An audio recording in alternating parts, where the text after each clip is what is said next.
Okay, welcome back to Treason from Within, and I think this is part 4, if I'm right. Trying to get the exposure right in this camera. Thought I locked it in there. Okay, let me just try that there.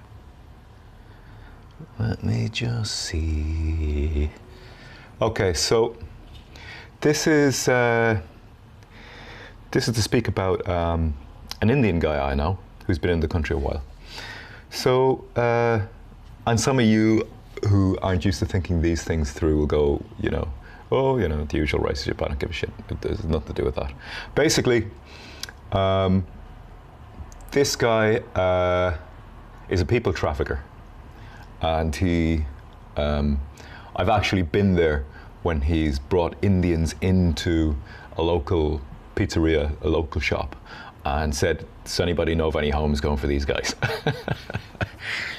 So it was an Indian young man just straight in off the boat, because I could see when he talked to you, wobbled his head, he had the Indian wobble. So he's obviously not like in this country. He hasn't had a history of being in this country for any length of time. He's just in it as far as I could see. Well, obviously because his partner was waiting at the door, Indian lady was waiting at the door. And so this guy asked, did we know of any homes for these people? And this is a good while ago now. I met him again yesterday in a different place. But my point with this guy, the point I want to make with this guy, and I'll talk about meeting him before in the pizzeria another time. I'll talk about that at a later date. But in this Treason from Within, I want to talk about how this guy is getting money. He's getting money for his operations. He's getting cash in hand, which goes to support him making a baby with an Irish girl, which is now half Indian. And I know in itself and of itself, it's not a big deal. The point I'm making here, though, is this guy is getting funded. This guy is getting funded for breeding us out by replacing us as an ethnic group within our own country. Do you see the madness in that? He's getting cash in hand from people coming from abroad, from his own country of India, getting money, enough money to support him and his Irish wife, and making a baby which is now half less Irish and half Indian in Ireland. So he's getting paid from his demographic replacement activities to fund his demographic breeding out activities.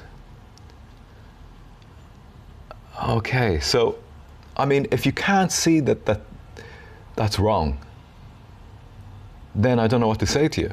I know there's people going to be going like, well, it's okay, it's all right, it's lovely to have a little bit of Indian. It's not the fact that it's a little bit of Indian mix happening in the country.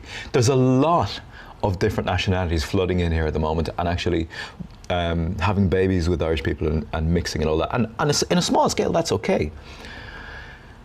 But when it continues to happen at a rate in which the Irish demographic becomes less and less and less, to the point where it's being projected as a minority in the near future, that's not a good thing. That's not a good thing for the Irish. And it is in fact racist toward the Irish, because the Irish have a right to their own ethnic demographic within their own country. You see?